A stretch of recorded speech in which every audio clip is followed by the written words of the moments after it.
Welcome back, participants. We continue our day 2 phone-in session 2 with our another distinguished resource person, Mr. Navneet Mahalingam. He is a multidisciplinary software engineer with 5 years of experience in machine learning, computer vision, Internet of Things, and enterprise software development. Currently, he is working as a lead AI developer at Munari Labs, which involves developing computer vision algorithms for ADAS, autonomous systems, real-time video analysis, and developing AI models into production. Also, he is a lead course instructor at Firmtech Poland, along with technical aspects involves developing world-class AI content for education. He is a head of Coimbatore School of AI, a learning community that spans almost every country. Along with New Academy, he conducted many FDPs, cooperating training workshops. He provides mentorship, and also he is a member of board of studies of various colleges as a contribution to education, and also mentor to Open-Minded. He is an R&D consultant, team up with Way IoT to build LoRaWAN SASS platform. A warm welcome you, sir, on behalf of SKCET. Over to you, sir. The session is yours. Thank you. Yeah, thank you so much, ma'am. First of all, thanks for the Krishna College of Technology and Atal FTP for giving this opportunity. Hope you can hear my voice clearly, I think. So, can I get some confirmation on my voice? Yes. I had some. Is it clear, ma'am? Yes, sir. You can. Yes, sir. You're audible. Okay, so I also turn on my screen sharing. 1 second. So, am I visible? Yes, sir. Yeah, okay. 1 second. I will just pull out my slide.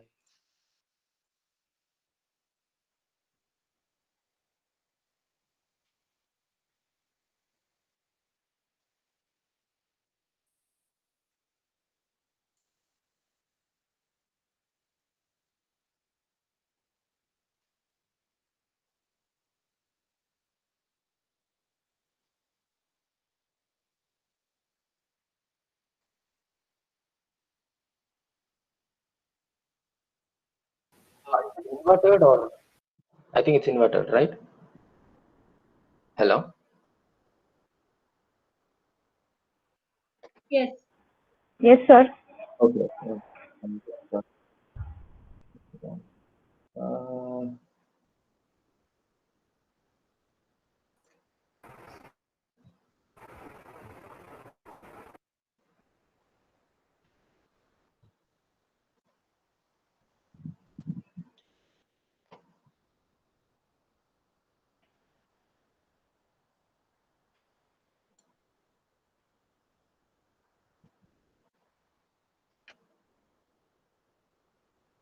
okay, is it clear now?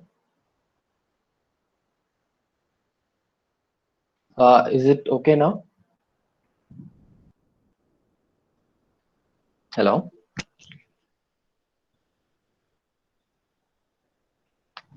Okay, I think now it's okay. The words are inverted, sir. Okay, oh, it's inverted. Now it's correct. Now it's clear, right? Okay. Yeah, it's clear. Okay. Yeah, sorry for this one. So, yeah, I have few demos. I have to show these boards because it's embedded, right? So that's why I need this camera and slide setup. Sorry, guys. So we'll start the session. Welcome to today's session. Yeah, it's on embedded machine learning, right? Two different horizons. We'll be seeing a lot of things in machine learning, deep learning, and stuffs, and also we'll be seeing something about edge TPUs, edge GPUs, and also a little bit of IoT, right? So before that, let me introduce myself. I'm Navneet Mahalingam. I've been working on AI and IoT space for past 5 years and so, and I've been involved in research, development, and also education as well, right? So currently I work at Munari Labs and also handle 2 AI communities in Coimbatore. It's actually 4. One is TensorFlow User Group, sponsored by Google. Another is Coimbatore AI Community and Kaggle Coimbatore, and also Open-Mind, right? So there are about 4 AI communities. Myself and the team members, we are along organizing all those stuff, right?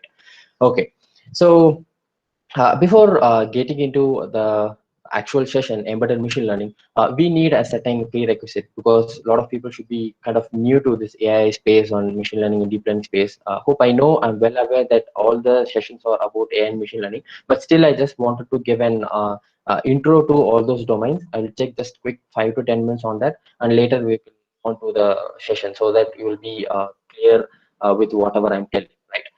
So to start with, so AI is kind of a buzzword these days. Everywhere, whatever you take, mobile phone, cameras, softwares, everywhere you create like AI-enabled camera, AI-enabled software, AI-enabled optimization. So here, this AI and a lot of types, right? But the recent trend is mostly on machine learning and deep learning, right? So machine learning is learning from data rather than explicitly coding rules and stuff. Another is deep learning, which is kind of again learning from data, but it is inspired from a human brain, right? We have neurons and networks, we train the model, and it can outperform a lot of traditional machine learning techniques, right? So today, model building mostly will be on deep learning, and we'll be deploying those steps, right? And again, we have certain subcategories like supervised learning and unsupervised learning. Supervised learning, we have test data, and we have input and outputs. So we train our model and we can use it for prediction. And it's like an we know the question and we know the answer, right? So that's where supervised learning comes in. But unsupervised learning, we only know the question, we don't know the answer. So what we will try to do is we try to find some pattern between the data and do some stuff with that, right? We will not get into the nitty-gritty details of all these things. Our main objective is on embedded machine learning. But anyway, I'm just giving a recap of everything, whatever is available, right? So previously, it's been thought like AI can be only do for some time series prediction or some decision making. So it's mostly dealt with some kind of numbers, right? So it's been previously thought it can only deal with numbers. But the recent advancements, mainly after the deep learning revolution, maybe after 2012 or 2015, AI has been giving some groundbreaking things. So it can play game, it can paint, it can synthesize voice, it can direct its own movie, it can compose its own movie, it can learn a lot of human skills, it can drive a car on its own, right? So these are all some things people would have never thought of. We have only seen in science fiction movies kind of thing, right? But these are all kind of quite popular right now these days, right? So all these advancements are due to like if you see the backbone, it will be just a machine learning model, right? So machine learning model is nothing but, if you put it in a plain terms, just a mathematical model, right? So we have a mathematical, very complex mathematical pipeline or a mathematical model where you feed in data through one end and to another end, right? Where we have a lot of models like classical learning, like KNNs, linear regression, SVM, decision trees and stuff. And on the other side, we have neural network stuff like CNN, RNN, GAN, and also reinforcement learning and ensemble methods also getting quite popular. There are these algorithms are been for quite a long time, maybe 20 to 30 years. If you see the CNN or the RNN been actually invented or created back in 1990s and 19 early 2000, right? But just now we are currently trying to use it, okay? And if you see why AI now, right? So this is the main question, because the advent of hardware and the advent of software, which made AI possible right now, right? So if you see why AI now, we kind of have three reasons for why AI now, right? Uh, the first reason is data, right? So without data, you cannot do anything, right? So previously, even though all these algorithms being created or invented back in 2000, back in 1980s and 1990s, we didn't have enough data or a network or a supercomputer to train those data, right? So the first and foremost thing is we need enough number of data, right? So if you take the 20th century, due to the advent of internet and other social media platform and the automated stuff, like everywhere there is softwares for government management, for learning management. We have been used to a lot of software tools, right? So every software tools generate billions and millions of data every time, right? So now the first problem is solved. Like we have access to an enormous amount of data, right? So that is the first reason why AI now, right? And if you see the second reason, the ML hardware, right? So if you take in 1990s, they were algorithms, but you don't have a sufficient hardware to train or run those models, right? So now if you take a smartphone, even in smartphone, you have like tens of GBs of RAM and TBs of ROM and octa-core processors, which can run up to 3 to 4 gigahertz, right? So now we have a capable hardware within our palm, right? So a small mobile phone will is like far more superior than the supercomputer back 20 or 30 years ago, right? So now we have access to Google TPUs, NVIDIA GPUs, and Intel Xeon processors, multi-core processors. So this will be kind of a second reason for why AI right now. Okay, and we also have edge devices, right? So this is the prime topic, right? I will come to this thing much quicker. Like, so we have edge GPUs, Movidia Stake, Neural Compute Stake, NVIDIA Jetson platform, and Coral, all sort of stuff, right? And even like self-driving cars like Waymo and Tesla, they are coming with their own optimized hardware, right? So due to the advancement in the like the chip technology, integrated chip technology, we have like more transistors or more cores within a single chip, so that we can do parallel processing and we can do much quicker inferencing, right? So that is the second reason for why AI right now, right? And if you see the third reason, right? So the availability of the open source software, right? So if you think about the Python, which is the most popular tool for anything, right? It's more popular in data science community, but also you can do a lot of stuff, right? You can write from the language. You can take the library, scikit-learn, NumPy, Pandas. Everything is kind of open source. And also for deep learning, we have a lot of stuff like PyTorch, TensorFlow, Caffe. These are all open source software. Just think of like if you want to pay a premium to use this software, or else these softwares are kind of a proprietary technology. You have to pay a monthly or yearly subscription. This like we cannot do AI, right? Because sitting somewhere in the world, we can use TensorFlow and build a model out of it, right? But if it is a proprietary technology only used by Google, then it is not possible, right? So the third reason is the availability of the open source software, right? So the Free Software Foundation was actually kicked off in 1990s by Richard Stallman. So after that, there have been a lot of open source softwares available, right? And again, there's one information about TensorFlow. You see, it is being used as an internal tool by Google since 2008, right? But they only open sourced in 2015, right? But at least now they are open source, and we have PyTorch by Facebook, and we have Caffe and Theano by other universities and stuff, right? So these three reasons which kind of made AI possible right now, right?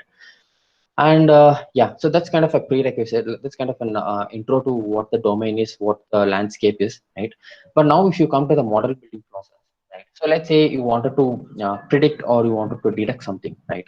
Let's say you wanted to classify an image, right? A cat or dog or something, yes or no, vehicle or not vehicle, cancer, yes or cancer, no. So all these things comes under kind of a classification problem, right?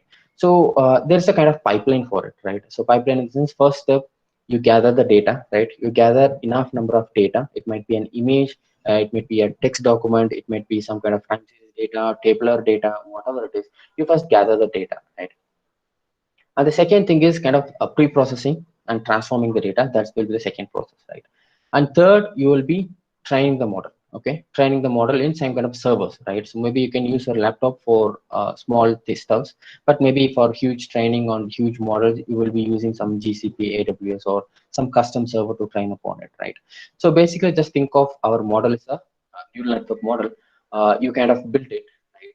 You build it and you use this to train on a GPU, right? On a GPU server, like let's say a server like this with multi-core, like a lot of cores, a lot of network computers together, and you trained it, right? And finally, what you do, right? So people nowadays, they kind of uh, uh, collect data, build model, and train it and test it, right? And they stop right away, right? Mostly researchers, they generate some results and they publish papers, and some people just learn it, right? And the next problem would be like, so far we have been doing this, right? But after 2015 and 17, the production level AI models been really become like an critical thing in it, right? So you have built your model, but now you have to serve it to millions of people, right? Let's say Google, right? So in Google provides a lot of computer vision based stuff, like it has a backend to do a whole lot of stuff, but it has to serve a billion people, right? So their deployment is the primary thing after all this process is completed, right? So when it comes to deployment, right? mostly it will be two things. One, it might be deployed on a server, right? Might be a cloud server where you just give some request and get your response back. And if you see a second thing, which is most popular thing, where it is deployed on device, right? So let's take you take a self-driving car, right? So a self-driving car cannot be always connected to a cloud server, and it can be connected, but it cannot be used for decision making. Just think of it like you get an input stream from the camera, and you have to stream all those video frames to the server, and there you do some processing, and then you have to give the control back, right? So you can see the entire loop, right? So the if you see the modern self-driving cars, like everything is on board, right? On board, it's a small computer which is battery powered, which is sitting in the car itself, which can do edge inferencing, right?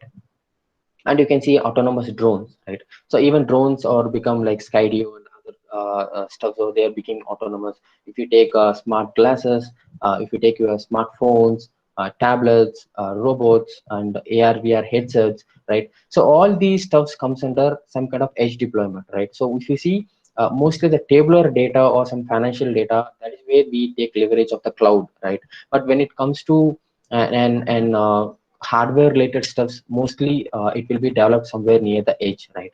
So there have been a lot of challenges people have been facing to deploy models in the edge systems, right? And today we will see how we can do that, right? So and what these edge devices can do is they can use for face recognition. Like now latest Android mobile phones or having face unlock, right? So face unlock in the sense everything is happening within your mobile, right? It is not using some server, or it is not using some backend to do all those stuffs, right? And if you see speech recognition, you can talk to your keyboard, and your keyboard is able to interpret, and it is able to convert into text, right? And again, it is happening on board. It is not taking use of or it is not seeking out help with the cloud server, right? And also we have like a lot of style transfer. If you take Snapchat and Instagram, you have a lot of face filters, camera filters, right? So all these filters is something AI powered, right? AI is kind of a quite fancy term, but some kind of mathematical model or a computer vision model powered, right? But everything happens within the mobile phones, right?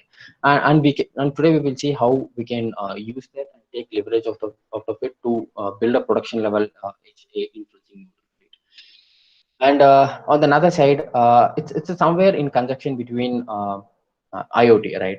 So IoT in the sense, if you take all these devices, it might be a smart glass, a AR VR headset, or a drone, or a robot. Everything is connected to internet, right? So it's not that just a sensors and microcontrollers. You can have a multiple hardware which is connected to the IoT system, right? So when you come to IoT, you will have a lot of problems, right? Basically, you have different type of architectures, right? So you have like AVR, Atmel, microchip. It is pretty hard to write code one time and deploy it everywhere, right? So we have different type of architectures, and we have different software stacks, right? So you have like you have the chip, and we have the low level drivers.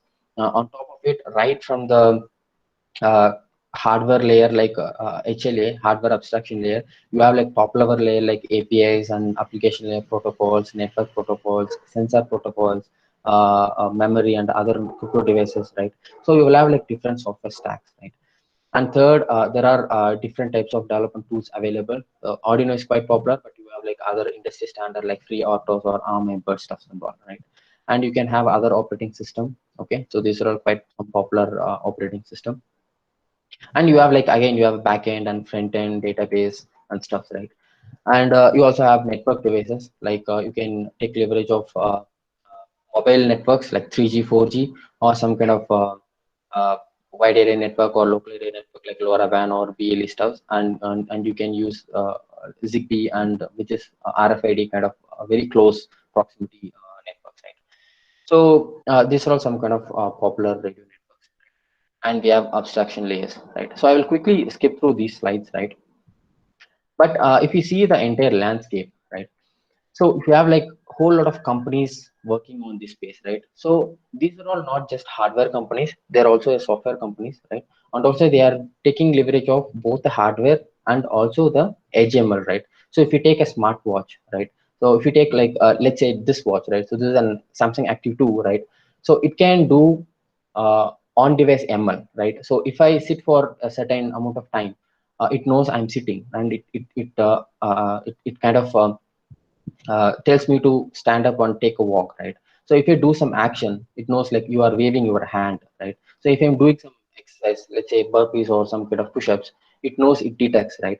So it gathers data from the accelerometer and gyroscope, right? So it will be just raw data, and it uses those data to detect an human activity, right? So this is one example I'm just trying to tell, like this is on-device ML or on-device machine learning, right? So a lot of companies are quite doing, like previously we have been taking use of the cloud support, right? You have a hardware device, okay?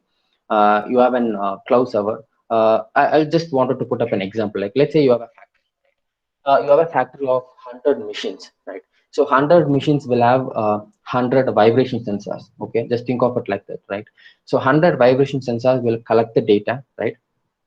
And it has to transfer data to a edge device, edge server, or is a cloud server to analyze those data, right? So that is what people have been building systems so far, right? So in the early 2000 or after 2010 10 or 2015, people have been deploying devices on the edge and collecting the data and pushing it to the server, right? So server does all those crunching and sends back the results or sends back some actions, right? So there is a huge latency and a lot of things happening over there. Like main problem is the bandwidth problem, right? And the second problem is latency, the time, okay? Because something time critical is going on. You are not able to immediately detect it, right? Because you have to wait for the server to give you a result back, right? So there are a lot of problems involved in that, right? So today, now we will see like how we can kind of solve those problems, and how we can take leverage of the edge devices, right? So now let's actually get into the actual session, right? So introduction to on-device ML, right? So why do we need on-device ML in the sense, right? So in the recent times, there have been a lot of edge ML explosions happening, right? The main reason is low latency and close network interactions, right? Let's say your Android phone keyboard, right?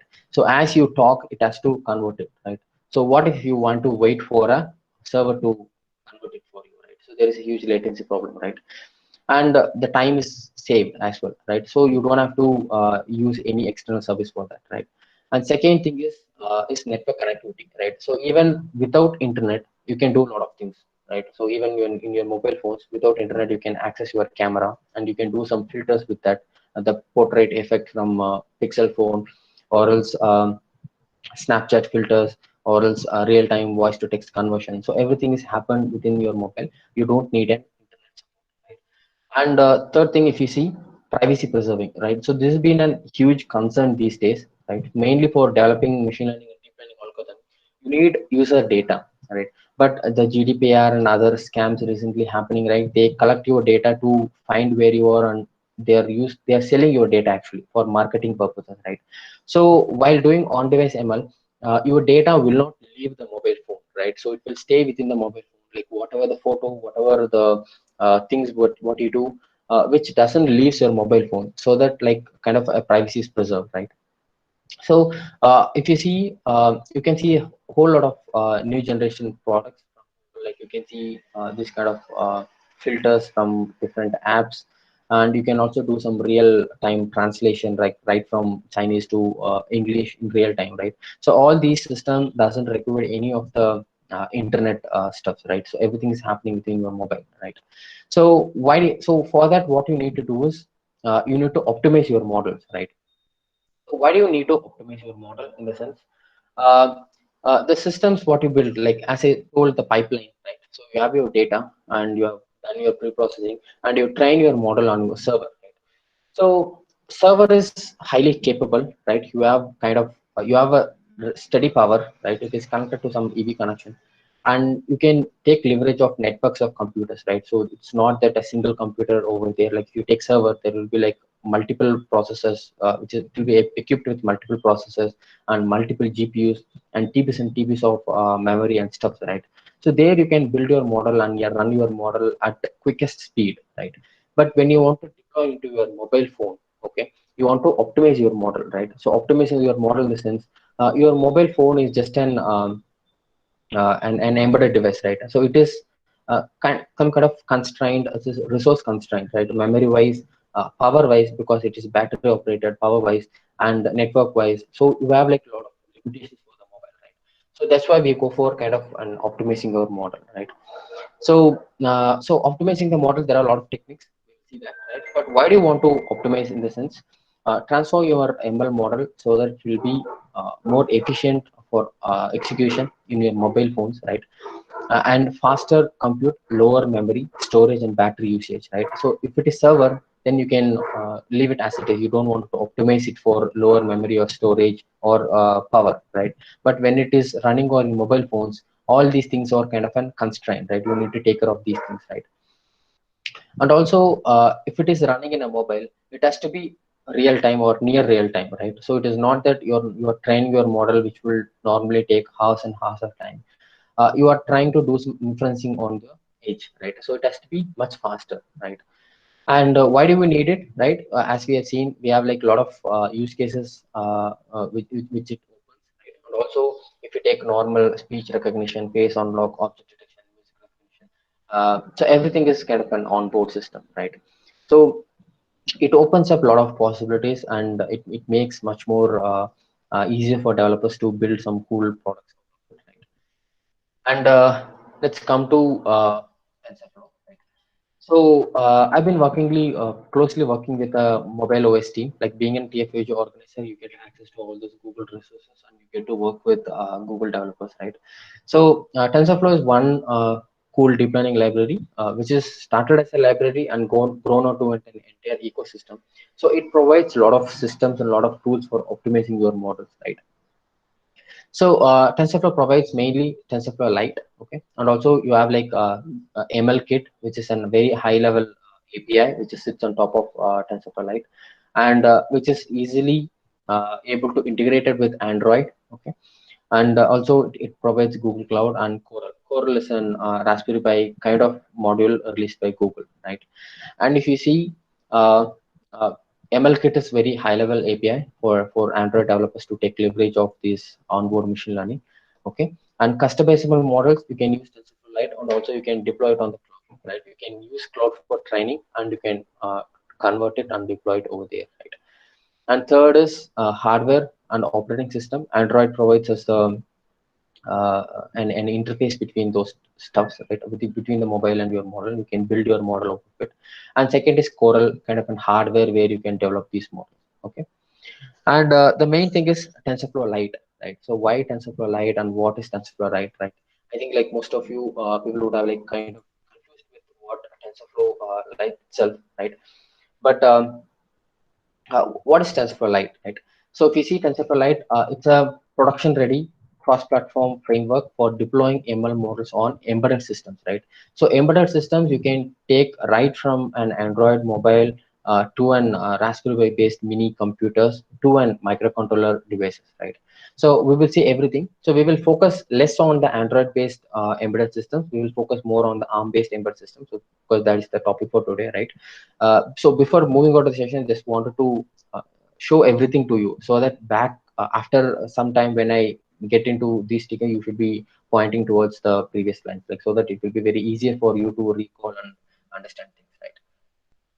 So there are about 4 billion plus devices which is running all these TensorFlow Lite and stuff, right? And these are some of the production apps which is using TensorFlow Lite under the hood, right? If you take photos, face tagging, Gboard for word prediction, right? So you would have remembered like immediately after buying your mobile phones, right? So initially the next word prediction will be pretty dumb, right? But once after you have used your mobile phone for quite some time, maybe a week or some few days, you can immediately type, like we used to type in Tamil, right? But Tamil, right? Like, so we don't use English. So if it is English, it is pretty easier for us to predict the next word. How are you doing, right? But if you're using some kind of Tamil, FD, I think if you type FD, if you type FD, then this word will be automatically predicted by my mobile, right? So my Gboard has understood my typing pattern, my sentence formation, and it kinds of trained and it kind of learned what my sentence formation is, and it will be able to predict the next word for me, right? And similarly, YouTube recommendation and some kind of assistance, OK Google or Alexa, and hike sticker recommendation. You type it good night, and immediately it pops up a sticker with good night, right? So everything happens within your mobile, right? We are most of the people are not aware of it, right? So we just use it and we just enjoy the service what they provide, right? But if you see, actually, a lot of internal ML algorithms running to make those, even those tiny things to happen. We need these kind of models within the system, right? And it can be used for a lot of tasks, right?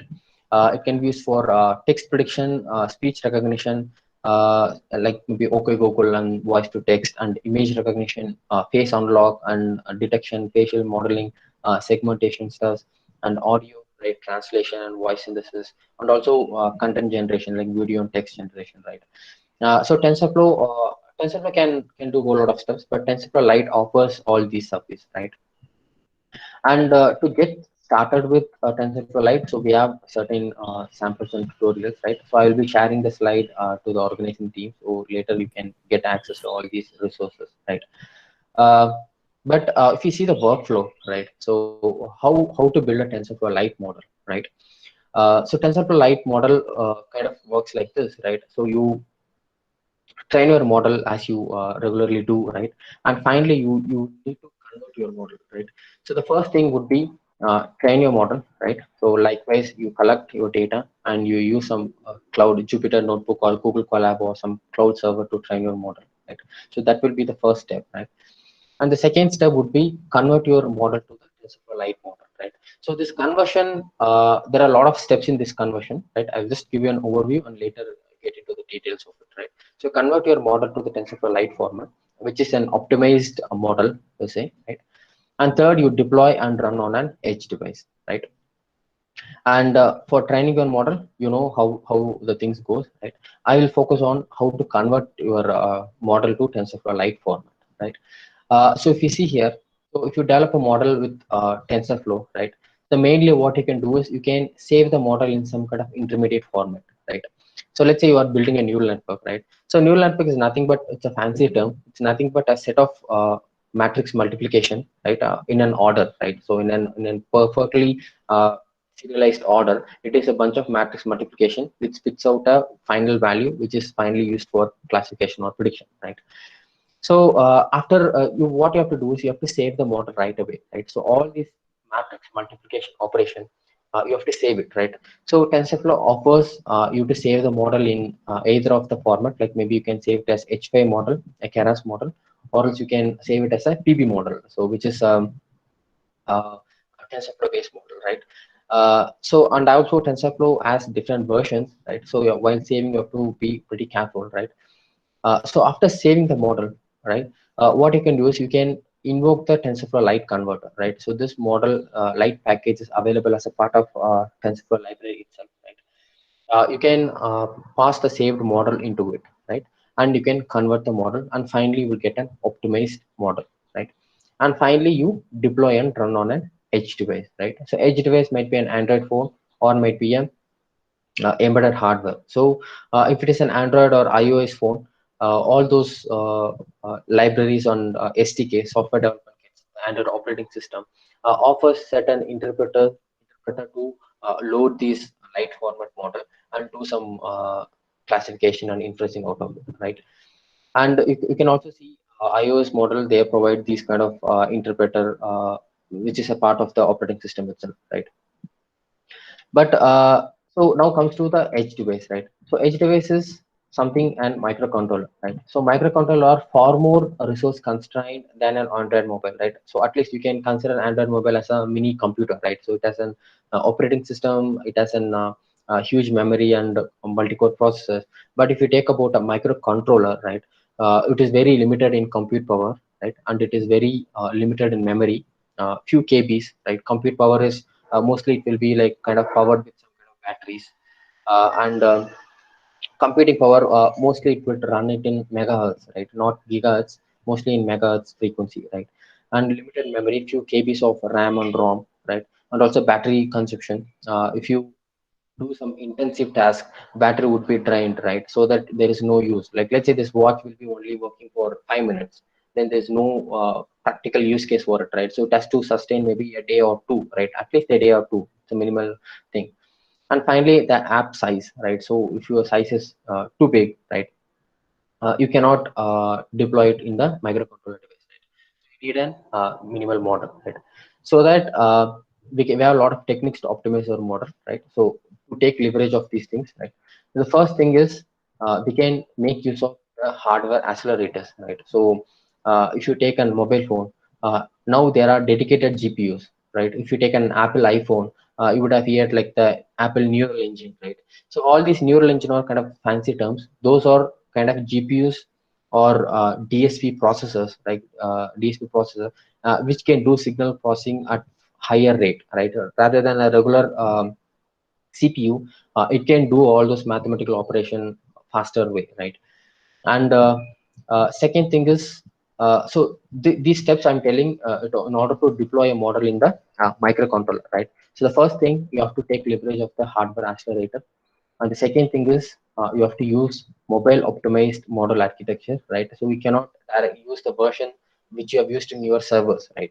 So the server, it will expect some kind of high capable hardware to run the models, right? So you need to use the model which is optimized for your hardware, right? Maybe if it is a microcontroller or it is an Android phone, it has to be optimized for it, right? And third is apply quantization, right? So quantization is a technique which is used to compress your model in terms of size, right?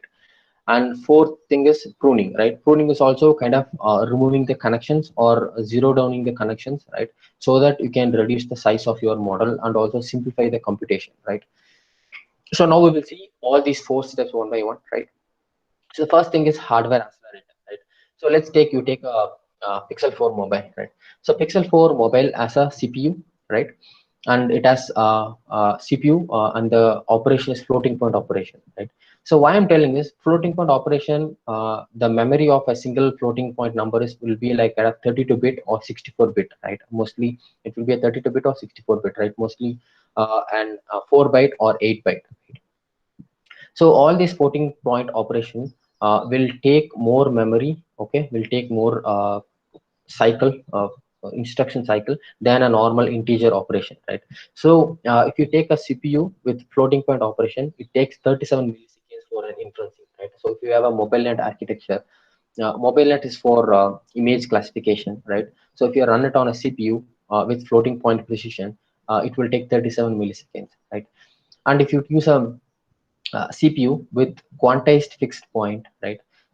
This kind of a quantized model in the sense, you let's say you have like 15.4432, right? You kind of reduce the precision floating point number to 1 or 2, or else sometimes you convert into integers, right? So 15, you round it off to the nearest value, maybe 15 or 14. Let's say 15.9, you round it off to 16. Maybe 15.3, you round it off to 15, right? So the floating point numbers from 32-bit, which is shrunken down into 8-bit values, right? 8-bit or 16-bit values, right? So we can see it can run much faster, which is 13 milliseconds, right? And next, you can take leverage of GPUs, right? So GPUs are GPUs with OpenCL, right? OpenCL, we have CUDA, a lot of GPU-based libraries with float 16, right? Again, it can run much faster and it can give up to 5 milliseconds of inferencing time, right? And finally, you have an edge TPUs. Edge TPUs are dedicated for neural network inferencing, right? So even they can run quantized fixed point numbers, and you can see the inferencing time 2 milliseconds, right? So which is 18.5x, right? So there is that many like 18 times speed up than the regular inferencing, right? So one thing how you can run your model on the edge devices, take leverage of hardware accelerators, right? So if you take a mobile phone, basically it will be equipped with some kind of GPUs and DSP processors. You can take leverage of that, right? So that will be the first thing. And you can see the supported accelerators. Android, in Android you have like Hexagon DSP and neural network APIs. And if you take iOS, in iOS you have neural engines, and CoreML is kind of an library which is high level abstract APIs, and also NN APIs also APIs. But these are all some kind of supported accelerators for faster inferencing, right? And yeah, so we have Qualcomm chips, which is equipped with Hexagon DSPs, and also Apple with neural engine, right? So you know, like the A12 Bionic, A13 Bionic, A11 Bionic. So it can speed up the inferencing process, right? And that will be the first thing, right? And the second thing is the model optimized architecture, right? So let's take modern image classification models, right? So Inception V3 is one of the image classification model, a convolution neural network model by Google, right? It's a kind of a state of the art, right? Along with it, we have ResNet and other models, but Inception is from Google, and it is very good at image classification, right? And you can see like a few, you can see the model size is about 95 MB, right? And also you can inferencing time is about 1400 milliseconds, which is about few seconds for inferencing, right? And you can see the accuracy is 93.8%, right? Top 5 accuracy 93.8%, right? And you can, on the other side, you can have MobileNet. MobileNet is the same as Inception, but it is optimized to run on mobile devices, right? So that's why it's called as MobileNet, right? And you can see the accuracy is pretty good, not that bad, right? 88, right? And there is only 6% reduction in the accuracy, okay? And also you can see it is just 100 milliseconds, right? 95 milliseconds, which is 15x faster than the original version, right? And also you can see sizes 10 MB, right? 9 times smaller, right? So we are allowing the model, we are allowing this 6% reduction in accuracy, but we can make this model to run faster, right? Which is 15x faster. And we also make this model size is very tiny, right? Like 10 MB, right? So if you have like 100 MBs, just think of you have an Android phone, Android app, okay? You have an Android app for image classification, right? So when you basically go to Play Store and you see your download size, mostly if it is more than 50 MB, people will not download it, right? So people want to save their uh, data pack, right? Even though Geo is freely available, but yet they wanted to save the data pack, and they don't want an app to occupy more memory in their mobile phone, right? So let's say if you are using, you are taking some image classification model which is 100 MB in size, and you are putting it to an Android app, and the Android app size would exceed more than 150 MB or 200 MB, right? So it will be most people, so people will not tend to use that, right? So in that case, you can go for this 10 MB model, but still accepting some kind of accuracies, and you can develop your model like that, right? So that the second reason is your model architecture has to be suitable for the edge deployment, and you can see these are all some kind of statistics of the MobileNet and Inception. Inception V2, right, which is kind of blue in color.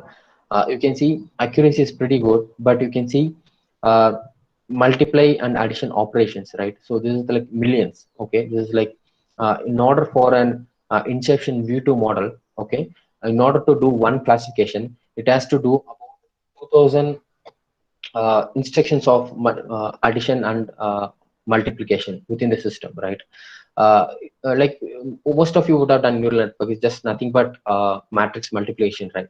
And similarly you can see this MobileNet model, right? So this blue dots and green dots, all these models comes under MobileNet, right? So you can see there are only hundreds of operations, right? So only few hundreds of operations, and yet they can compete with other models in terms of accuracy, right? So still we have a very good accuracy, but we have like very less in size and faster inferencing times, right? And that is second step for on-device ML, right? And third will be quantization, right?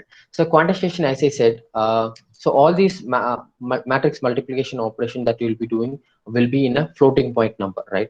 So the number will be extend from like 3 into e to the power of 38, like that precision, right? 15.4427, like that, right? And you quantize it and you convert into the integer space, right? So integer 8, right? Float 32 to integer 8. So there is 4-time reduction in the memory, right? So in order to store one float 32 number, you need 4 bytes, right? So which is float 32, you need 4 bytes, which is 32 bit, right?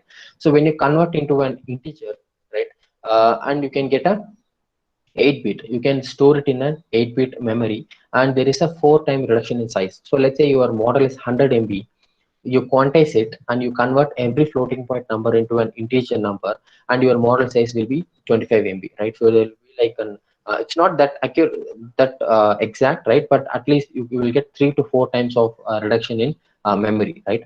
So one idea is to do quantization, right? So they reduce the number of bits for model weights and activation and stuff, right? And you can see MobileNet V1 and MobileNet V2, right?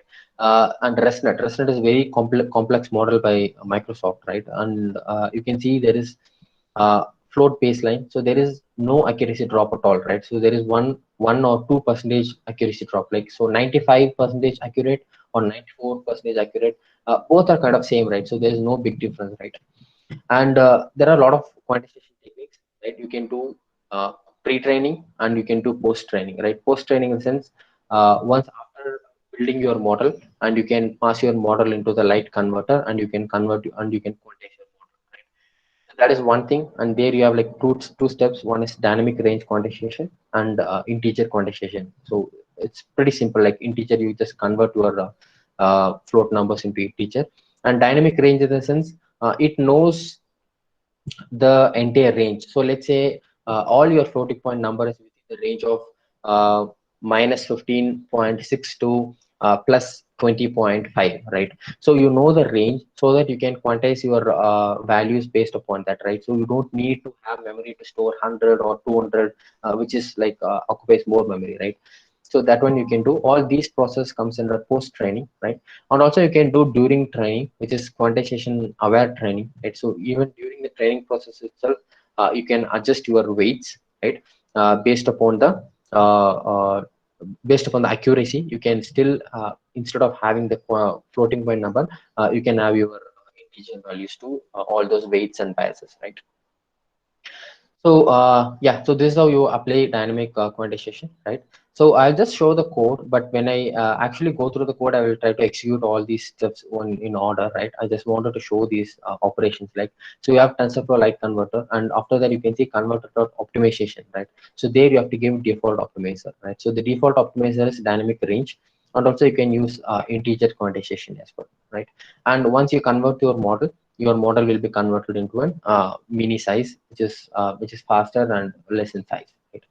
And finally is pruning, right?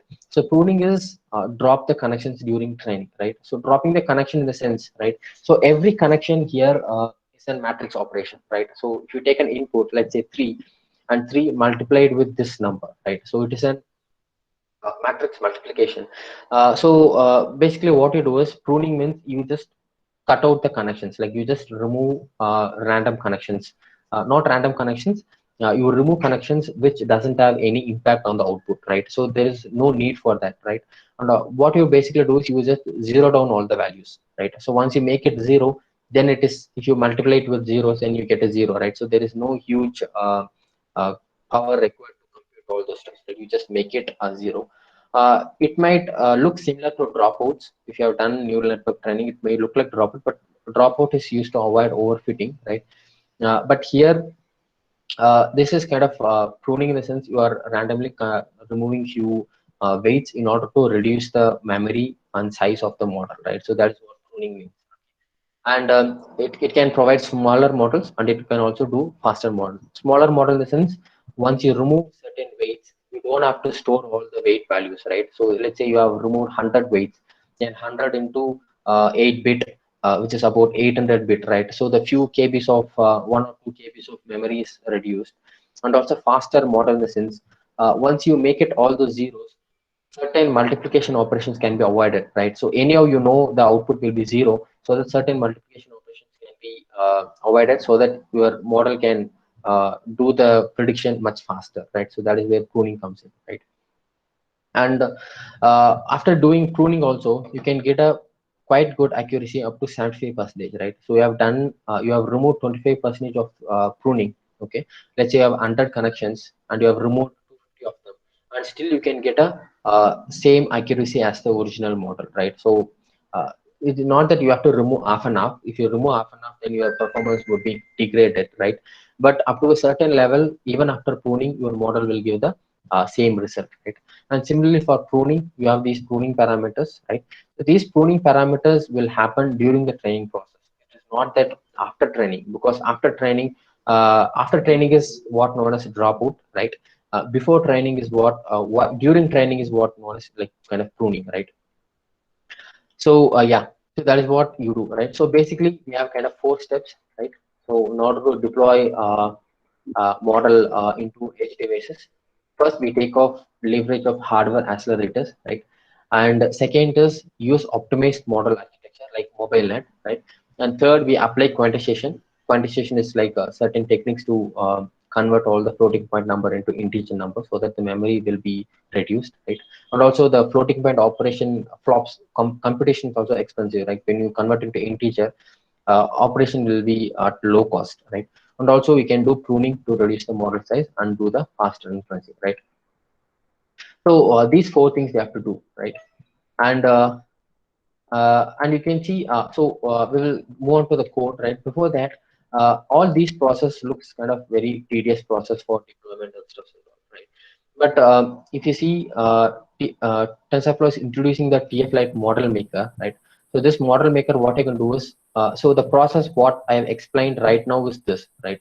Without TensorFlow Lite model maker, you have to load the data, right? You have to train your model like this, the step 2, and create and retrain the model, and predict and evaluate you have to do here, and TF Lite you have to do the conversion process and stuff, right? So it involves whole lot of steps.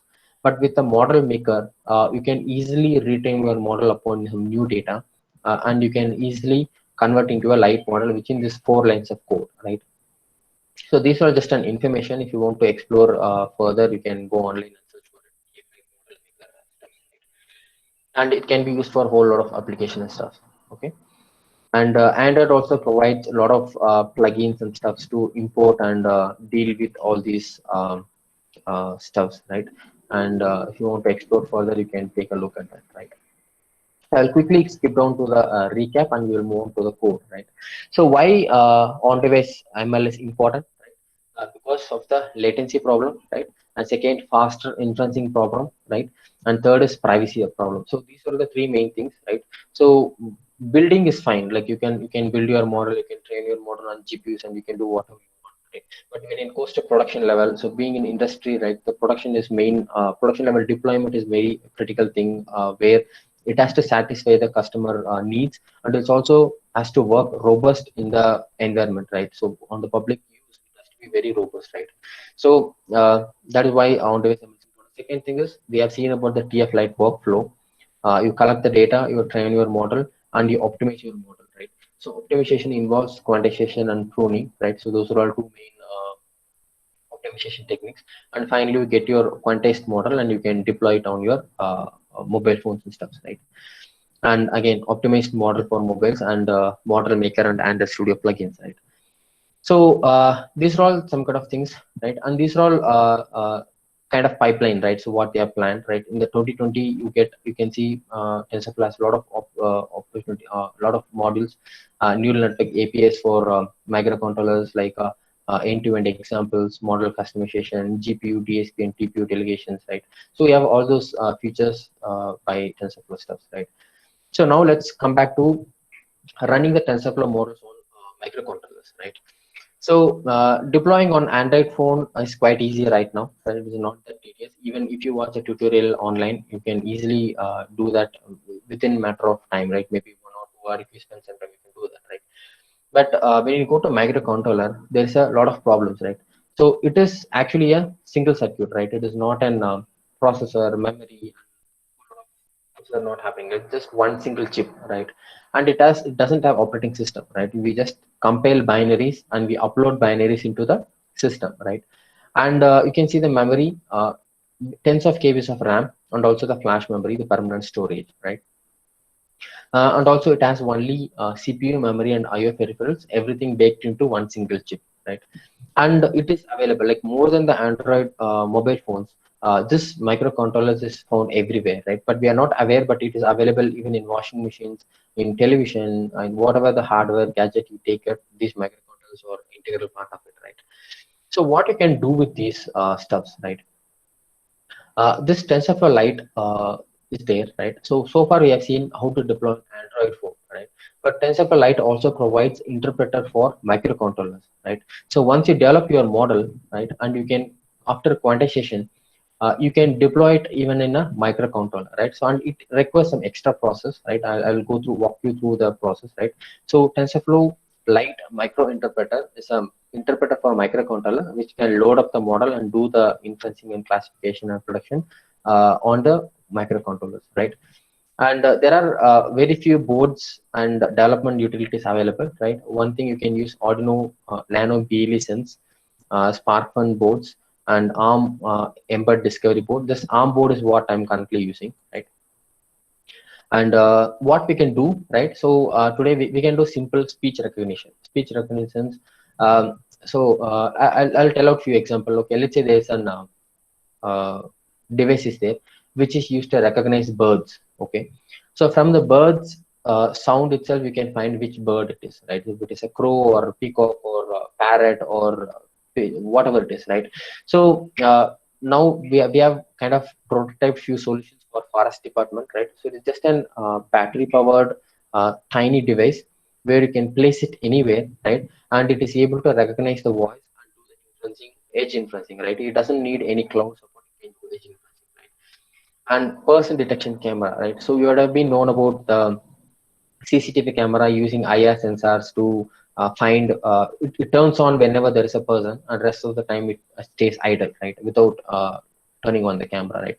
But modern camera, CCTV cameras, again, it is powered or sometimes battery equipped. It is equipped with person detection models where you can actually detect the person, who it is and what he is doing, right? And gesture recognition, like that the smart watch scenario, or else some kind of other stuff where you do gesture recognition. And also for predictive maintenance in industries, you have a vibration sensor, and if you find an anomaly in the vibration, right? So we human are not able to interpret the data, right? But these models can find what type of vibration it is, okay, and it can find whether the system is going to fail or it is going to stay for something, right? So the example what we will be seeing is the gesture recognition system, right? So the gesture recognition system, I'll get to that in a minute, right?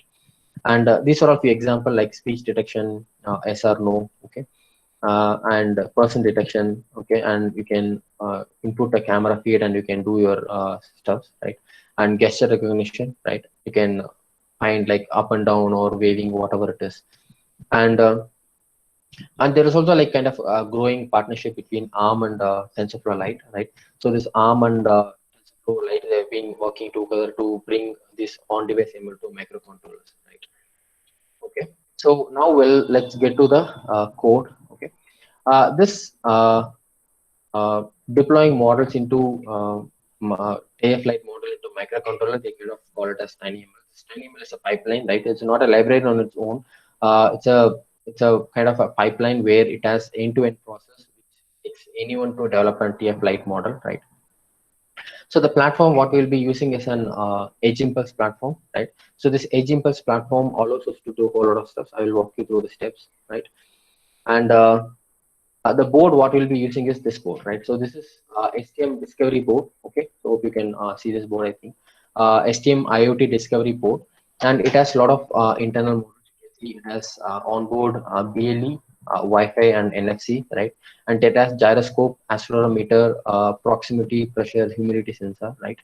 And it has ARM-based microcontroller, ARM M series microcontrollers, and it also has a mic to take a voice input and do some processing on that, right? So now what we will do is we will build a simple gesture recognition system. So gesture recognition system in the sense, I have this microcontroller, right? So if I wave it, right? So if I wave it like this, it will tell I am waving, right? So if I move it up, down, right?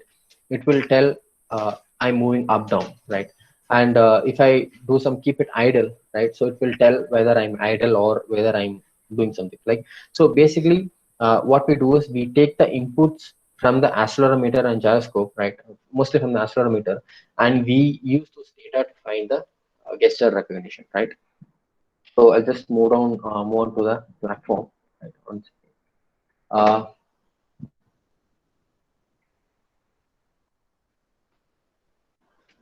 okay, I think, yeah. So you can go online and you can search for Edge Impulse, right? So this Edge Impulse is quite good platform for doing all those HTML stuff, right? You can go there, you can see making things smarter, right? And it provides a full TinyML pipeline, right? So whatever I told, whatever we are going to do in the HMS platform, we can do it with code as well, right? But you have to write a whole lot of code, right? It is not that simple. You have to write enormous amount of code to do that. But this TinyML provides us an easy to use interface to do all these stuff, right? So it can be used to collect the data and build a model, right? And deploy and monitor as well, right? So you can use all these features with it, and you can see some of the solutions built upon that, like industry solutions, enterprise industry for predictive maintenance, remote access management, and in enterprise it is used for metering and infrastructure, and for people health monitoring, worker safety monitoring, right? So like mostly gesture recognition and what humans are doing and stuff, right? So I'll move on to the documentation. So you can easily get started with the documentation, right? So if you go to the documentation, you will have the getting started, right? I'll just zoom it a little bit. Okay. If you go to getting started, right? So there you will have what are all the boards it supports, right? So it supports STM IoT Discovery board, okay, and it supports Arduino Nano and other. It also, we can use mobile phones. If you don't have these boards, you can use a mobile phone, right? So, but we are using STM board, right? So once you click on this, so you have to do a certain steps, right? So the first thing would be installing the Edge Impulse CLI, right? So this is Edge Impulse CLI command line utility, right? Command line interface.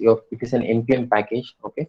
So you should be having your Node.js installed. So along with Node.js, you can install this, right? So you can install your you can Edge Impulse CLI, right? So it is just a library, just a package which is used to work with Edge Impulse server. I've already installed it, so that I'm just terminating it, right? And the second thing is you have to connect your board, right? So I have already connected my board. I've already connected board. I can see the green LED glowing, right? And the third thing is we have to install the Edge Impulse firmware, right? So this Edge Impulse firmware, you will get a binary file, right? So this binary file I've already downloaded, but again, you can download it. It's just a few KBs of 400 KB of binary thing, right? And what you can do is you can what this discovery board offers is, this discovery board offers is a file system, right? So it's a file system. You don't require any kind of flashing tool to do the code dumping stuff. It provides 1 MB of file system memory, where you can just drag and drop, right? So I'll just try to drag and drop the binary into the model, right? Into the board, okay? So I have this board, and I can go to the downloads, and just now I have downloaded the model, right? So I can go there and I can drag and drop into the board. So once you drag and drop, your code will be flashed into the board, right? So it will take some time, quite like maybe a few seconds, maybe 10 or 15 seconds. So once your code is flashed to the model, to the board, what you can do is you can start the Edge Impulse daemon, right? So here you have given Edge Impulse daemon, right? So this Edge Impulse daemon, what it does is it allows you to configure your board, right? Configure on the board in the sense, just run it. Okay, sorry, I'll just copy it. I'll just go to the platform. Once you run it, it will ask for the basic username password. So this username password is kind of your account, okay? This username password, and second, it will ask for your Wi-Fi username and password, right? So once you're given that Wi-Fi username password, your board will be connected to the Edge Impulse cloud, okay? So if you go to the Edge Impulse cloud, you can go to the dashboard, right? So dashboard, you will have projects, right? And you can go to devices, right? So once you go to devices, so there you will have your available devices over there, right? So if you have your devices, this is my device. It has the MAC address and the name is Disco L475VG, and the sensors is built-in accelerometer and built-in mic. So last scene is 1234. So just now I have connected, right? So your board is currently connected to the Edge Impulse backend, right? So we will try to follow the entire ML pipeline, right? So ML pipeline is, the first thing is collect the data, right? So the first thing for any machine learning or deep learning project is to collect the data. So this Edge Impulse platform kind of provides us to collect the data as well, right? So basically we are doing gesture recognition, right? So I'm going to the data acquisition part, okay? I'm choosing my device here. So here I can choose whatever the device I want, okay? And I can label it, okay? I can label it whatever the name I want, right? Maybe up, down, right? So here, this is your class label, right? So mainly we will use wave, up, down, snake, and idle, right? So these are all the 4 types, and you can give the sample length. So sample length I'm giving just 10,000, right? So 10,000 milliseconds, which is 10 seconds, okay? And sensor, you can use accelerometer or microphone. I'm going to use accelerometer, and frequency 62.5 hertz, okay? So this will be the frequency, and you can click on start sampling, right? So because your board is connected to the Edge Impulse cloud, right? Now we can do your data collection. So this is up, down, right? So I'm just doing this operation for quite some time, right? So maybe for 10 seconds. So you can see uh, the data is kind of collected and it is currently being uploaded, right? So once after the data is uploaded, we can check the data and we can do this. Okay, this is the recently uploaded data, right? Which is about 10 seconds. The length is 10 seconds. This collected today, okay, this 12.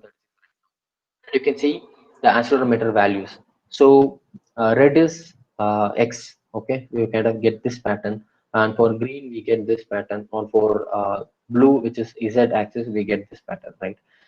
So similarly we have to collect data for all the 4 classes, right? For up, down, and snake. Snake is this operation, okay? So we can do this snake operation, and wave, okay? And third is wave, and fourth is idle, right?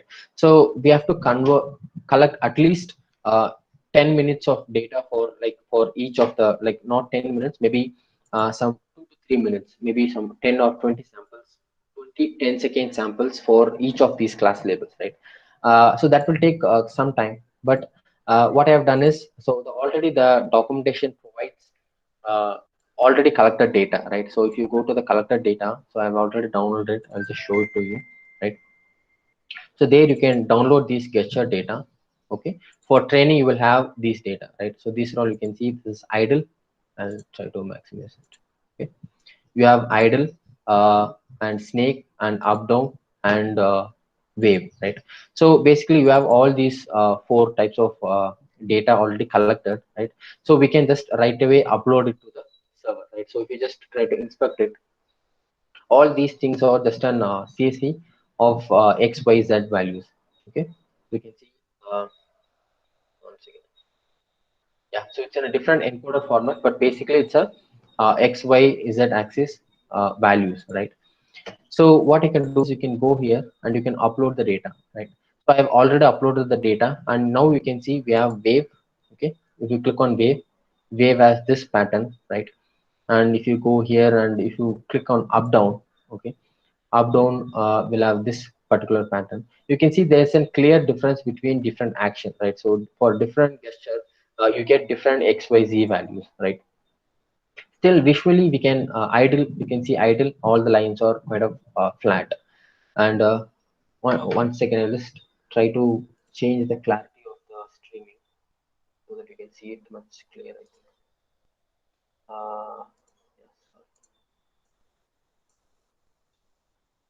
Okay, fine. So you can see idle, all the 3 axes are at the same line, and you can see snake will follow a different pattern, right? So these are all kind of a training data. So it can be anything, right? It can be any vibration, or it can be any audio spatial signals, or whatever it is, right? So similarly, like training data, we also have test data, right? So basically to evaluate our model as well. So we can collect few test data live, or else we can upload the data from test data. So if you download this, you will also get testing data in order to evaluate your model, right? Okay. So next thing what you have to do is you have to pre-process this data, right? So data transformation, we cannot use this raw data right away, right? We need to transform this data into a particular format so that we can use it, right? So for that you can design an impulse, right? So this is where impulse design comes in. So So this impulse design, you can design an entire pipeline, what has to be, right? So the first I have designed is the input, right? So the input is time series data, and the axis or axis X, Y, and Z, right? And window is 2000 millisecond, right? So I'm further breaking down the 10-second into 5 chunks, right? So 5 2-second window, right? So that one operation takes approximately 2 seconds. Just think of it like that, right? And there is a window 80 millisecond, right? So my 10-second data collection will be split up into chunks, right? So that you will have different one full cycle of it, right? The second thing is spectral analysis, right? So here you can add a pre-processing block, select data pre-processing block, right? So this spectral analysis, you can add flattening layer, image, audio. For audio you can use MFCC, right? Frequency capture coefficient. This is used to analyze audio signals, and you can use raw data as well sometime if you want to use right away, but we are using spectral analysis, right? So this spectral analysis block I will just further cover, right? So we are just adding the spectral analysis block to do some signal processing, right? And the third is we are adding the neural network block, right? So this neural network block is used to classify whether this signal is idle or snake or up down or wave, right? I've already used that, but basically you can click on it and you can add a learning block. You can add a neural network block, which is Keras based, right? And also you can add other machine learning technique like k-means. So this k-means we can use for anomaly detection. Why we need anomaly detection here is, what if sometime I do like this, right? So this is some random movement, right? Maybe circle, right? So if I do a circle, this action is nothing similar to this ideal snake or up down or wave, right? So in this case, it should not give false predictions, right? So that we can add anomaly detection. If something is not similar to all these 4 categories, we can label it as an anomaly, right? So that is why we are adding this neural network block and the k-means block, right? And we have to train this. And finally, we have the output feature. Like output, we have 5 classes. It has to give idle, snake, up, down, wave, and anomaly, right? Okay. So now we'll go through every block one by one, right? First, we will go to spectral features, right? So this spectral feature is data pre-processing and data transformation, right? We can see here. Um, okay, if you see here, I'll just take one data. We will take the load wave, right? You can see the 2 seconds window, right? You can slide this window across the 2 seconds, right? And this is the 2-second window, and this is the raw feature, right? This is the raw feature, and you can see we are using some DSP processor, like we are using some filters, right? First thing, we are using filters, and we are using a low pass filter because this wave is kind of very glitchy, right? And we need to smoothen the curve, right? So the first thing is, not to smooth the wave format, we need some filters, right? So we need low pass filters, and we are using cutoff frequency 3 and of order of magnitude 6, right? The second thing is we need to extract the spectral power as well, right? So we cannot use the signal right away, right? So maybe you can use it sometime for time series prediction, but this one cycle, one complete cycle is our data, right? So for that case, we need to do some pre-processing so that we convert this entire block into some numbers which represent the data as a whole, right? So first thing, we do some filter. So this will be the filter output. You can see this particular wave, and you can see how it is smoothened, right? And second thing is we use some FFT, right? So fast Fourier transform to convert the wave from time domain to frequency domain. So this is a time series data, and here we are converting into frequency domain. And you can see the influence of red is high here, right? So the red is basically, I think, X, I think, right? So the component X is more here in the wave, okay?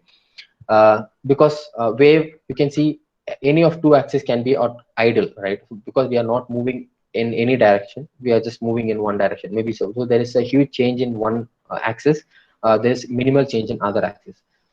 And also we are extracting the spectral powers, so which gives the entire value of the thing as a whole, right? If you see, like here wave, there is more red component. If you take select up down, right, it will be again loaded for it. You can see up down, so this is an up down wave, and you can see this is the smoothening output, and you can see there is more blue component here, like the another axis, maybe Y or Z, right?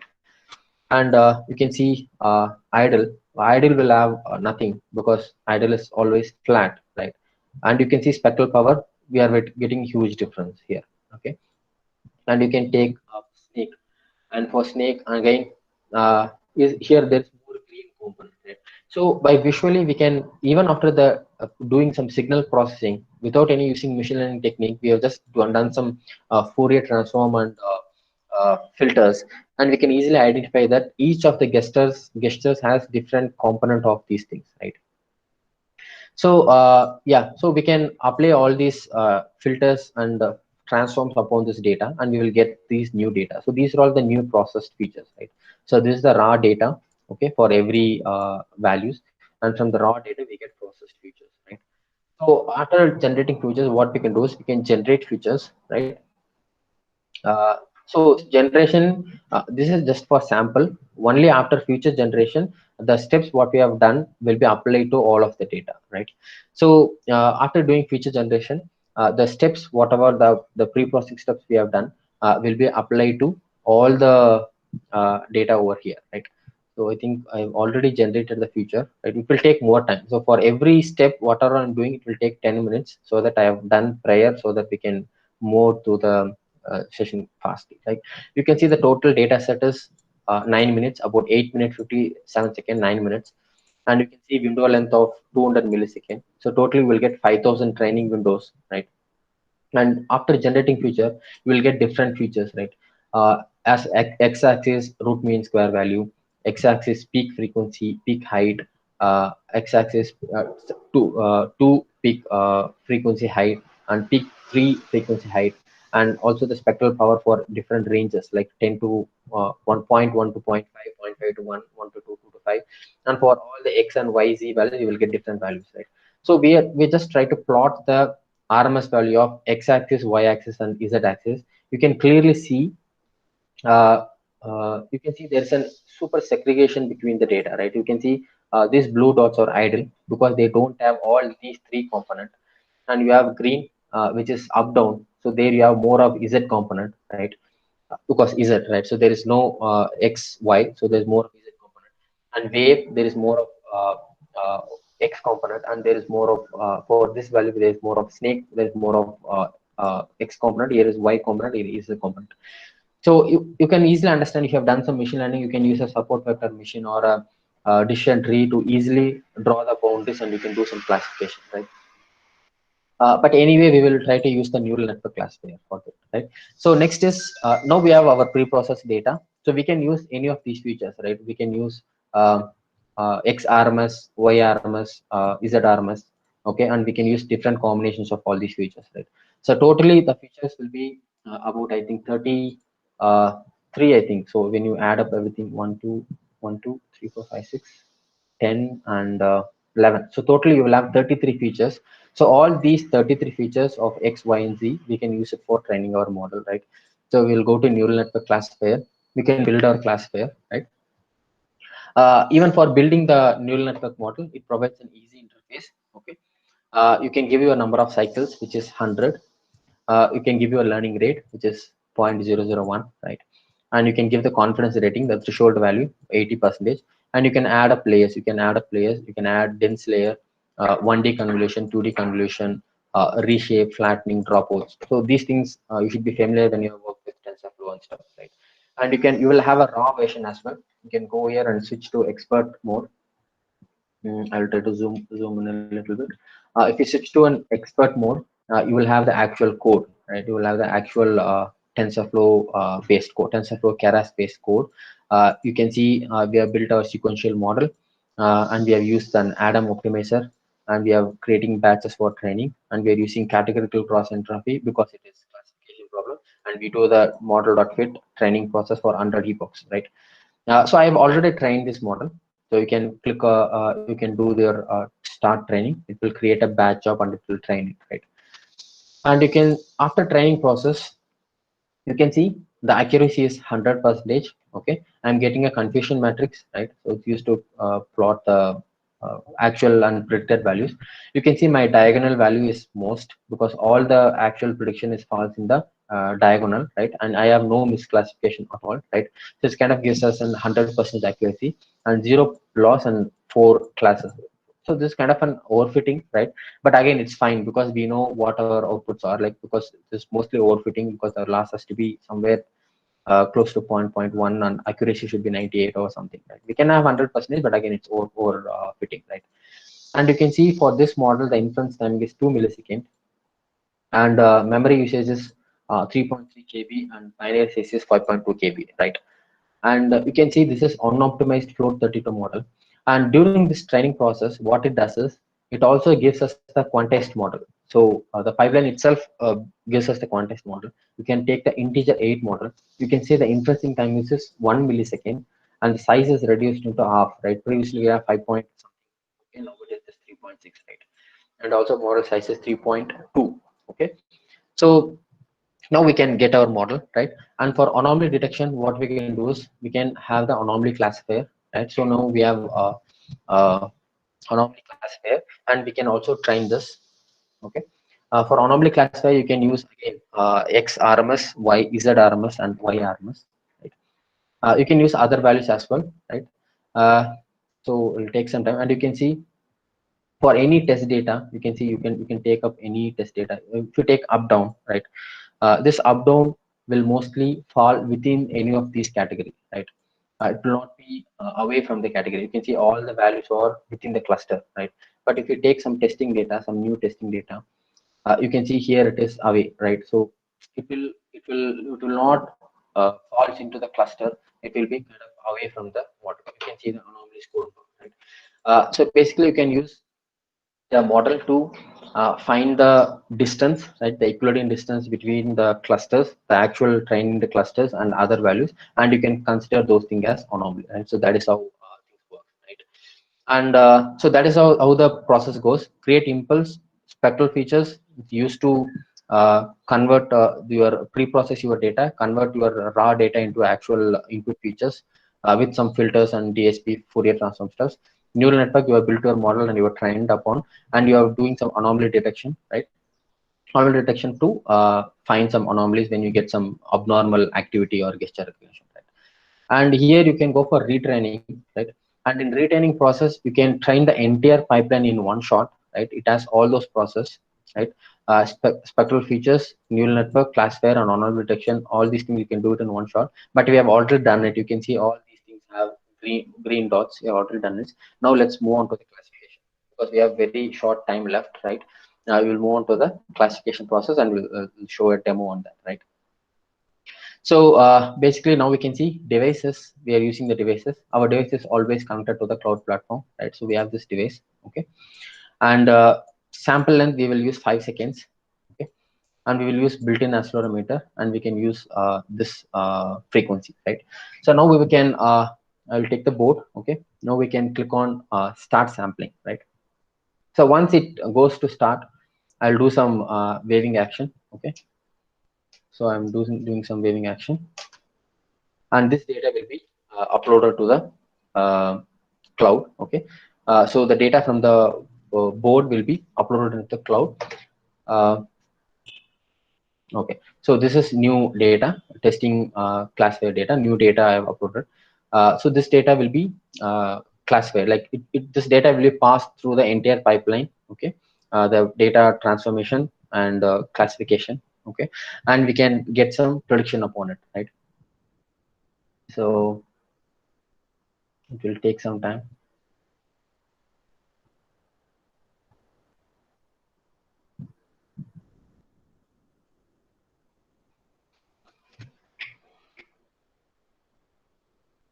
Okay, so you can see the wave is about 11, okay. 11, it has predicted 11 as wave, and it can see 27 anomaly, because my action is not that accurate, because our data collections also should be accurate, right? So only then our prediction will be accurate, right? So you can see it is giving 11 wave and 27 anomaly, but we have to get all the thing as wave only. But we can try another thing, right? We can try to do up down, right? Or else we can do some idle, right? So I'm not moving my board, right? I'm just keeping it idle for the entire sampling cycle, right? So sampling is done. It's trying to upload it, right? So once after uploading it, right, we can see what it is doing. Like meanwhile, we can explore it, right? You can see, yeah, went. Mostly this Edge Impulse platform used to classify much faster, but I don't know, since yesterday it's taking more time, because if a lot of people are using, it will take some time because it is using a shared backend for all these training and classification stuff, right? Sometime it wouldn't work as well, right? You can see idle, all the values are 0, and you can see idle 36%, right? 36 times it is idle, and you can see 2 uncertain, right? So this is how you can do some classification. But you might think like all this classification happening in the cloud, right? Of course, that's true. But what you can do is you can go to deployment, right? So you can go to deployment, and in deployment, what you have is uh, you can export the model, right? So you can export the model into a C++ library or an Arduino library, right? Or a WebAssembly or CubeAI library, or else you can directly compile the binaries, right? So I'll try to download I've already downloaded the Arduino library. I'll try to get the uh, binary code for it, right? So you can do the building process. You can create a job and scheduling a job in cluster. You can see setting up firmware, and it can does all the operation, okay? And finally it gives us a binary file, right? So all the model along with uh, the model binary along with the project what you have built, it will get into a single pin format, right? So you can see it is a quantized model, right? So it optimizes model based upon need, right? So now we can go to our downloads. So this is our downloaded library, right? So now downloaded binary. Now we can upload this binary into our actual board, right? So since our board has this drag and drop facility, we can easily uh, sorry, you can easily move it to the board, right? Yeah. So we are about to finish. I will not take much time. It will take 5 more minutes, right? So we'll show the demo, and we'll take up some questions if you have anything, right? Um,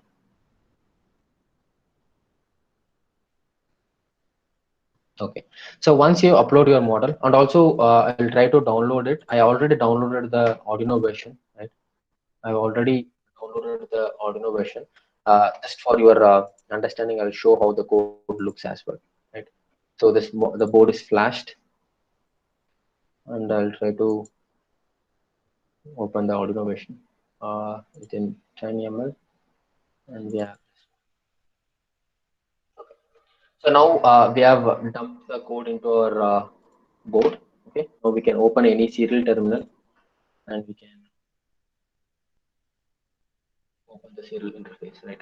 So in serial interface, we can run it, okay? 80 plus run impulse, right?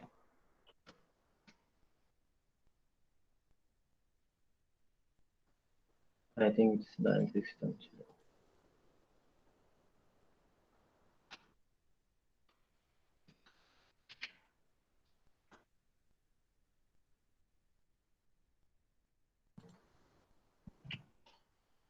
Okay, no issues. Like I have got this error while doing the testing in the morning as well. So I have done some alternate, right? So I have already done this webinar, okay? Uh, and it's on YouTube, right? So I'll just try to play the video and I try to explain it, right? So it will take not more than 1 minute, right? If you see here, I try to dump my code, right? And after that, what I'm doing is I'm just running 80 plus run impulse, right? So once I run the model, what it will do is it will not seek help for any uh, cloud support, right? So everything will goes on board, right? You can see I'm opening the control and I'm just running plus. You can see the board will give hello from Edge impulse and stuff, right? And you can run the command to run the model. You can give 80 plus run impulse, right? So once you have done that, okay, you can see the board is starting, right? So initially it is just idle, right? So it is just giving only one idle maximum accuracy, right? 99% it is idle, right? Next based on the movement it will change, right? But now if I do some action, some different action, right? let's say now I'm waving, right? If I do the waving, you can see the wave is 99%. Okay.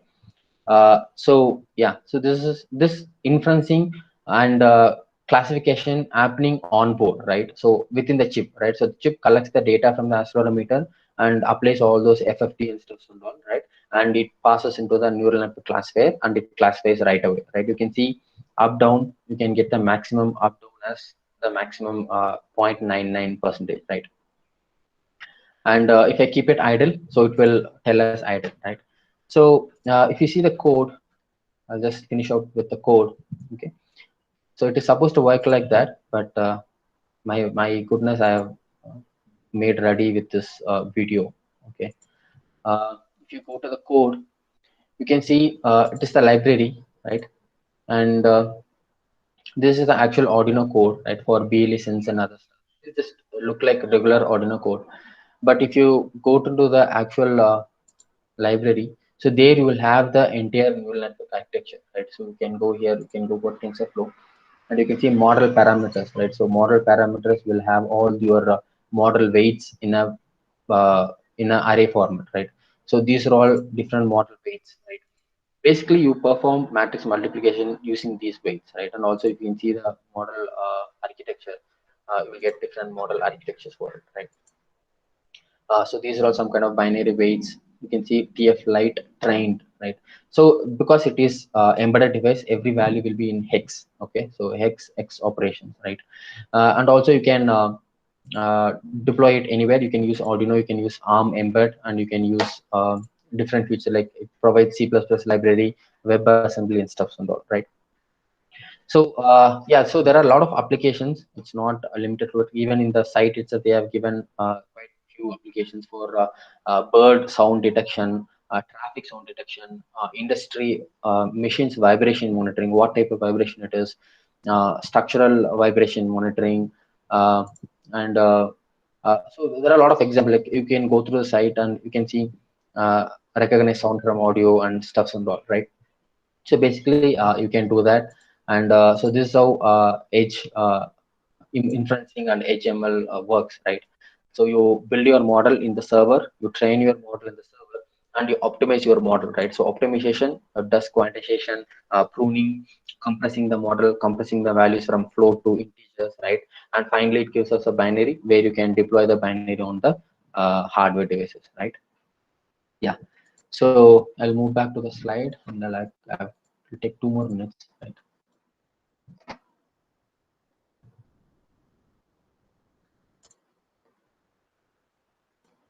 Okay. So yeah, so now we kind of got an idea about how this TinyML thing works and how this entire pipeline goes and stuff and all, right? Uh, yeah, so that's all about the session. I think 1.5 hours is pretty limited time because this quite advanced stuff, so that I kind of rushed out in the initial stages because you should know what is machine learning. You should have worked with TensorFlow extensively. Only then you can able to understand it, right? So I just wanted to convey the things what are available. You can further explore these things and learn things on your own. I will just share the slides with you later so that all the links will be there. You can point to the website where you can learn all those stuffs, right? And about the community, I just wanted to take 1 minute to tell about the community which is available in the Coimbatore. So we are currently running TensorFlow user group, Open Mind and AI Coimbatore community. So we are an open source community consist of researchers, developers, and students, right? So we organize hackathons, multiple meetups, right, and webinars, which is completely for free, which is sponsored by certain companies like ThoughtWorks, Forge, Robert Bosch, Google, Microsoft, and stuff and all, right? So we are on Meetup. You can find us on meetup.com, TFUG Coimbatore, and ACUAI Coimbatore. And we have a WhatsApp internal group, and we are on Facebook and Telegram. Just go and search for TensorFlow user group Coimbatore or School of AI Coimbatore. You will get all those details. And we are a team, like teams consist of developers, researchers, and students, right? So these are all some kind of mentors from our Coimbatore AI community. And these are some of our academic partners, Mission Vidyalaya and Sono College of Technology. We are extending up to furthermore college like Cage institutions, uh, uh, SNR, and other called Avinash University as well, right? And yeah, and you can reach out to me anytime. I'm on a software engineer working for a remote company, but I'm mostly involved in education, as you have known from my profile. I've been actively involved in educating people on these latest AI technologies, taking corporate trainings and faculty development programs and workshops for students at various colleges and stuff.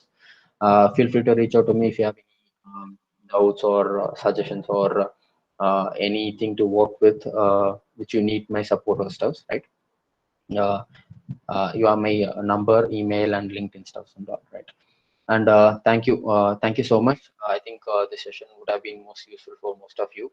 And thank you, Krishna College, for this opportunity as well. Yeah, ma'am, we can finish.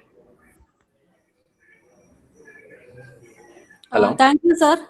Thank you, Navaneet, for a very wonderful session. It was very much, it was very informative, and we got a lot of practical experience through our PPTs. Yes, ma'am. And I hope you can clear some of the questions which is posted by the participants. Okay, ma'am. So first thing is where we can download these binaries. Where we can download this binary lessons. So basically, after training the model, right? After training the model, the platform itself provides where you can download it. Like once you have trained your model with Edge Impulse, you can go here and you can download the binaries, right? So these binaries you can directly dump into the boards. You can download it for Arduino Nano 33 BLE module, and if you're having STM Discovery, you can get a binary file. You can directly feed into it, or else you can get a C++ library, right? So if you have your own other application, let's say you are using some different type of sensor, you can take this Arduino library and you can add your own code along with this code available over here, right? And sorry, I forgot one small thing, right? So this process is entirely automated. That is what Edge Impulse provides us. If not, you have to do this thing, right? So I'll take not more than 10 seconds to go through the code, right? So here it is entirely on TensorFlow code, right? You build your model, okay, and you import your data. It is generate data, add noise, and you do some pre-processing, split, train, test split, validation, testing data, plot metrics. So it will have every component of it, right? Basically, the code, what we do here, which will be automated through Edge Impulse platform. So it makes easier for you to develop those systems, right? So that is what the platform provides. So you can download binaries here in the deployment page, deployment module. Yes.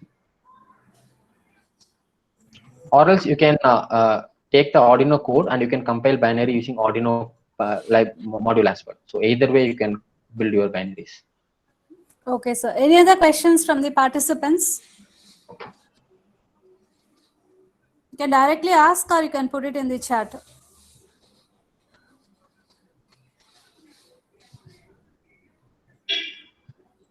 Hope there is no question, sir. Thank you for a very wonderful session. Thank you, ma'am. Thank you so much. Thanks for the opportunity, ma'am. Okay, thank you, sir. Participants, the next session will begin at 2:30. Kindly do join at 2:30. Thank you.